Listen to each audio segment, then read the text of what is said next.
शालधर गांव के गोमती नदी के किनारे रहता था मानिकलाल। मानिकलाल के पास 2 बीघा जमीन थी जिसमें उसके 2 बगीचे थे, एक फलदार बगीचा और दूसरा लकड़ी के पेड़ों का बगीचा। उसके फलदार बगीचे में आम, जामुन, कटहल जैसे कई रसीले फल होते थे, लेकिन गांव के किसी भी व्यक्ति की इच्छा या हिम्मत नहीं होती थी उन फलों को तोड़ने या उठाने की, क्योंकि कहा जाता था कि वे बगीचे भूत प्रेतों का अड्डा थे। सबसे खास बात यह थी कि मानिक बाबू के बगीचे के ठीक पास शालधर का महाश्मशान था। नदी के दोनों किनारों के लोगों में कुछ अजीबोगरीब बातें प्रचलित थीं। जैसे आधी रात को कई लोग देखते थे कि श्मशान में लाश जल रही है। चूंकि श्मशान नदी के किनारे था, वहां कोई इंसान नहीं रहता था। अगर किसी लाश का अंतिम संस्कार करना होता तो पहले ही गांव वालों को बताया जाता, लेकिन अचानक आधी रात में लोग देखते थे कि श्मशान में लाश जल रही है। इसके अलावा कुछ लोग कहते थे कि वे रात के समय उस बगीचे से महिलाओं के रोने की आवाजें सुनते थे। ऐसा लगता था मानो कई महिलाएं एक साथ रो रही हों, लेकिन वहां कोई दिखाई नहीं देता था। इस अजीब स्थिति को लेकर गांव में एक आपातकालीन बैठक बुलाई गई। बैठक में क्षेत्र के सदस्य शरीफ साहब ने कहा, आज यहाँ उपस्थित या सभी को पता है आज हम किस बारे में बात करने जा रहे हैं। आज का मूल विषय है, गांव के लोग कह रहे हैं मानिक बाबू की गोमती पार वाले बगीचे में भूतिया और डरावनी चीजें दिखाई देती है। आप लोगों ने भी क्या देखा है? आज हम इस विषय में ही बात करेंगे और इसका समाधान ढूंढेंगे। अरे यहाँ कौन कौन है जो ये सब चीजें अपनी आंखों से देखा है कोई? जैसे ही यह बात कही गई, कुछ युवाओं और बुजुर्गों ने हाथ उठाया। अच्छा, आप बोलिए, क्या देखा था? मेरा नाम मोनू मियाँ है। खेती करके ही घर चलाता हूँ। मैं एक दिन बहुत सुबह खेत में गया था कुछ सब्जी काटने, ताकि मैं सुबह को वो सब्जी बेच सकूं। लेकिन मैंने जो देखा उसको याद करके अभी भी मुझे डर लग रहा है। मैंने देखा शमशान में एक चिता जल रही है और कुछ नर पिशाच लाश को घेर के उसके शरीर से कुरेद कुरेद के मांस खा रहे हैं। ये देखने के बाद मैं बेहोश हो गया। अच्छा, बहुत ही डरावनी थी ये। जतिन, तुमने क्या देखा था? हम लोग मछुआरे हैं।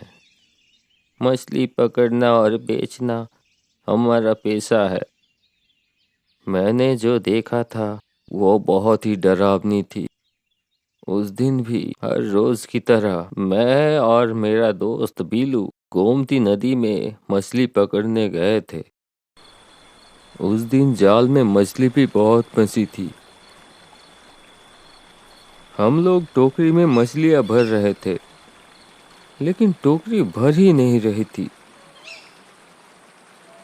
इसके बाद जो देखा उसकी तो मैंने कभी कल्पना भी नहीं की थी।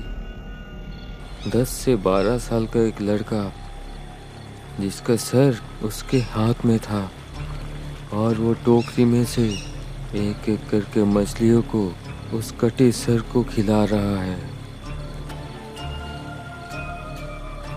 ये देख के हम दोनों टोकरी, जाल सब वहीं छोड़ के भागने लगे। बाद में कौन कहाँ गया कुछ याद नहीं है। सुबह हम लोगों ने पाया कि हम लोग स्कूल के मैदान में थे।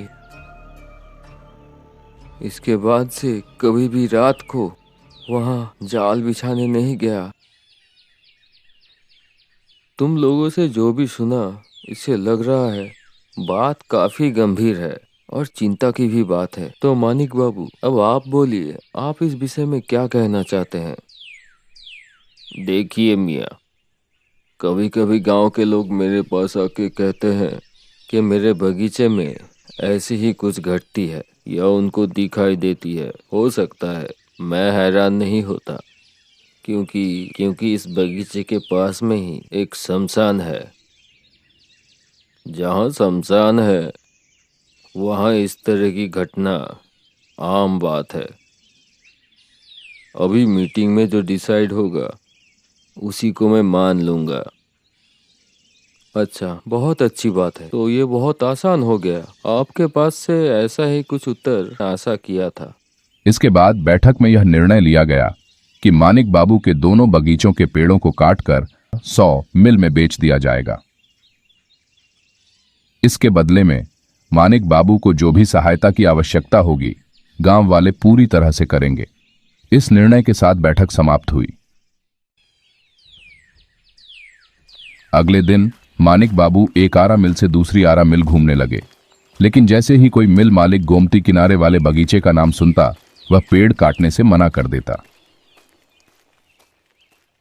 एक मिल मालिक तो यहां तक कह बैठा, मानिक जी, मैंने जीवन में बहुत पेड़ काटे हैं और बेचे भी हैं, लेकिन मुझे माफ करना, उस बगीचे में मैं काम नहीं करूंगा। आप गलती कर रहे हैं, आप गलती कर रहे हैं। पूरा गांव जानता है वहाँ बहुत अलौकिक घटनाएं घटती हैं। उनको उसी हाल में छोड़ दीजिए, खुद से खतरे को मत बुलाइए। ठीक है, तुम नहीं काटोगे तो कोई बात नहीं, लेकिन डिसाइड हुआ वो तो मुझे करना ही पड़ेगा। मैं तो उस बगीचे को बेच ही दूंगा। नमस्ते। यह कहकर मानिक बाबू घर लौट आए।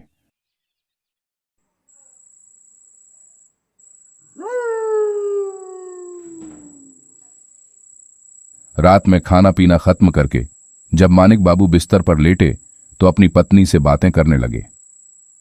अजी, सुनती हो, बहुत बड़ी प्रॉब्लम में फंस गया हूँ। इधर सबको वादा किया है कि दोनों बगीचे को बेच दूंगा, क्योंकि वो जगह बदनाम है, लेकिन आज पूरा दिन घूम के भी कोई बगीचा काटने को राजी ही नहीं हुआ।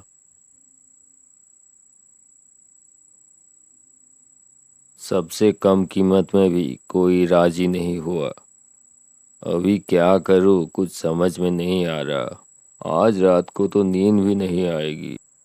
ठीक है, वो सब बाद में होगा। अभी आओ, थोड़ा सर दबा देती हूँ, शांत होके सो जाना। कुछ देर बाद मानिक बाबू सो गए। अचानक आधी रात में मानिक बाबू ने एक विचित्र सपना देखा। उन्होंने खुद को रात के अंधेरे में श्मशान में अकेला खड़ा पाया। चारों ओर से तेज दक्षिणी हवा बह रही थी। उन्होंने देखा कि उनकी पत्नी सड़क के किनारे से उन्हें आवाज दे रही है, लौट आओ, लौट आओ, मत जाओ उधर। मानिक बाबू लौटने की कोशिश कर रहे थे, लेकिन जितना भी जोर लगाते एक कदम भी पीछे नहीं हट पा रहे थे। तभी उनकी नजर अपने पूरे बगीचे पर पड़ी। उन्होंने देखा कि उनके वंश के सभी पूर्वज और महिलाएं हर पेड़ पर 4-5 की संख्या में लटके हुए थे। कोई पेड़ों की शाखाओं से झूल रहा था तो कोई टहनियों पर बैठकर पैर हिला रहा था और आ इस तरफ आ कहकर जोर से चिल्ला रहे थे।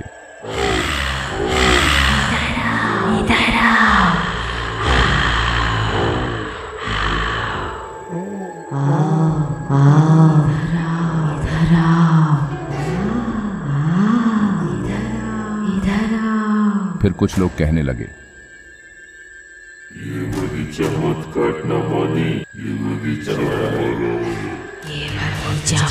काटो माने, ये बगीचा हमारे है। इस बगीचे में हम रहते हैं।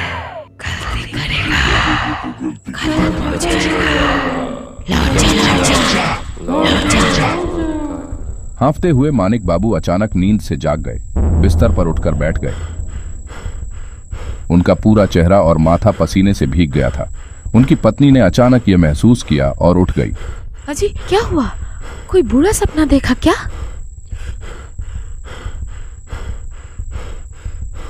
लो लो पानी पियो। इतनी बार कहा आपको, जो होगा देखा जाएगा, मत सोचो इतना। ऐसे ही तो नहीं सोच रहा हूँ। कल पूरा दिन घूम के भी कुछ फायदा नहीं हुआ। अभी एक बहुत बुरा सपना देखा। वादा जब किया है तो कोई ना कोई उपाय निकालना ही पड़ेगा। कल ही मेंबर के साथ बात करने जाऊंगा। अगले दिन सुबह ही मानिक बाबू सदस्य के कार्यालय गए। उन्होंने उसे पूरी घटना बताई। उन्होंने बताया कि कोई भी उस बगीचे को खरीदने या पेड़ों को काटने के लिए तैयार नहीं है। साथ ही जो भयानक सपना उन्होंने बीती रात देखा था वह भी उन्होंने सदस्य को सुनाया। ये तो बहुत बड़ी समस्या है। कोई किसान खेती करने नहीं जाना चाहता। किसी के मरने से भी वहाँ लोग सत्कार के लिए नहीं जाना चाहते। उसके बाद आप भी ये सब बातें कर रहे हैं। मैं देखता हूँ, कुछ कर सकता हूँ तो। अभी आप घर जाइए। अगली सुबह मियाँ भाई साहब बड़ी मुश्किल से 3 लकड़हारों को लेकर मानिक बाबू के घर पहुंचे। मानिक जी घर में है? देखिए किनको ले आया हूँ। अरे मियाँ भाई, आइए आइए बैठिए। ये लोग कौन है? पहचान नहीं पाया मैं। ये लोग बहुत मुश्किल से मिले हैं। ये है राजन, सेलिम और मैनाल। इनको दूर के बॉर्डर से पकड़ के लाया हूँ। ये लोग लकड़ी का सौदा करते हैं। ये लोग ही आपका बगीचा साफ कर देंगे। इनको सब खुल के बताया है ना? तुम लोगों को पता है ना इस बगीचे के बारे में? देखो बाद में कोई खतरा ना हो। इसके बारे में आप मत सोचिए, ये सब आम बात है। बचपन से हम लोग पेड़ काट रहे हैं। रात को कहाँ कहाँ से पेड़ काटते हैं हम लोग। इसके बारे में आप मत सोचिए। ठीक है, मैं थोड़ा निश्चिंत हो गया। धन्यवाद मियाँ भाई। जय श्री राम। बाकी आप देख लेना। अगली रात उन्होंने पेड़ काटने के लिए बगीचे में जाने का फैसला किया। दिन में अगर दोनों बगीचों के पेड़ काटे जाते और अचानक वन अधिकारी पहुंच जाते तो बड़ी परेशानी खड़ी हो सकती थी। मुकदमे और झंझट अलग।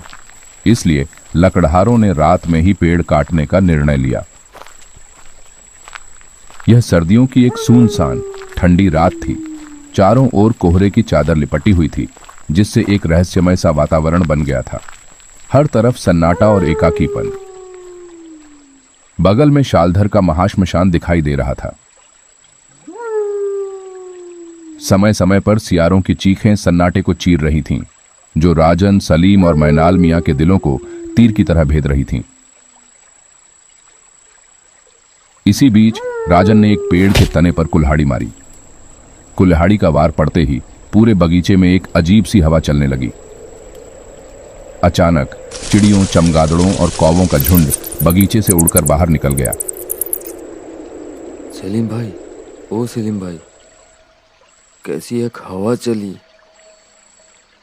और ठंड का समय है और सामने ही नदी है। हवा तो चलेगी ही। तुम एक सिगरेट जलाओ और काम पे लगो। जैसा कि हमेशा होता था, राजन और सलीम काम में लग गए।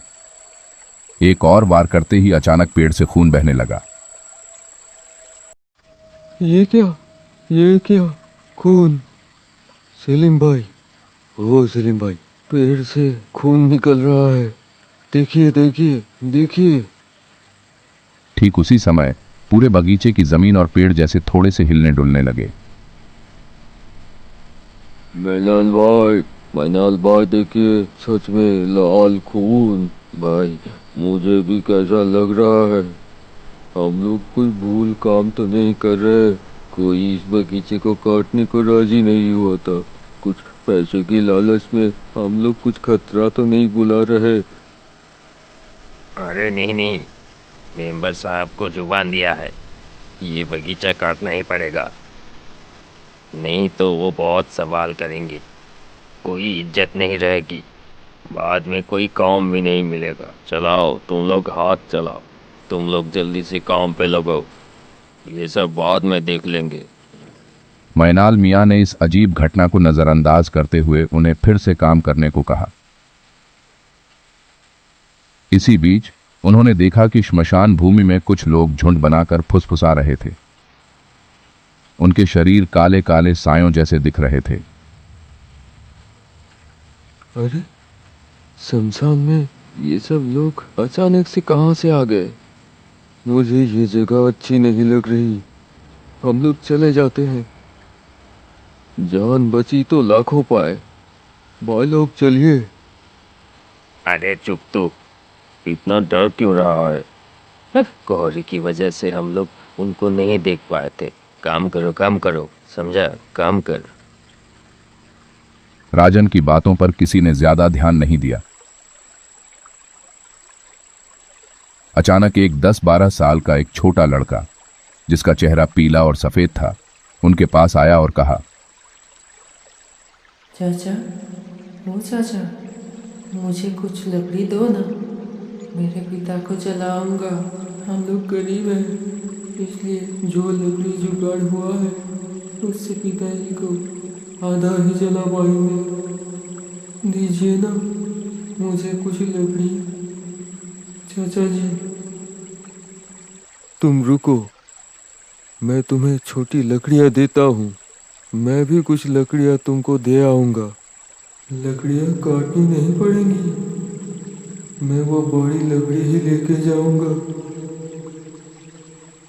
यहीं से तो गिर के मरा हूँ एक बार, दूसरी बार नहीं मरूंगा।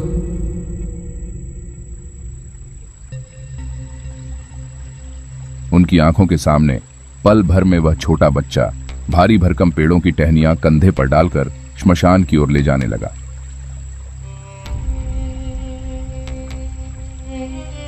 तीनों हैरान होकर उसे देख रहे थे।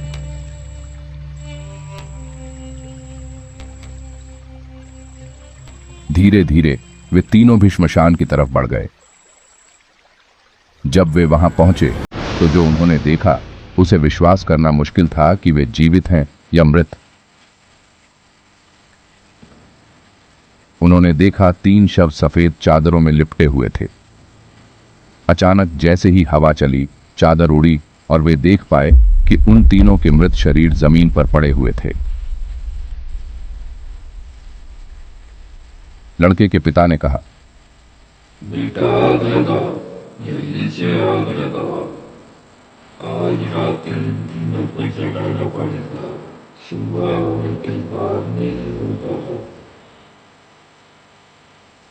इसके बाद तीनों बेहोश हो गए और वे जमीन पर गिर पड़े।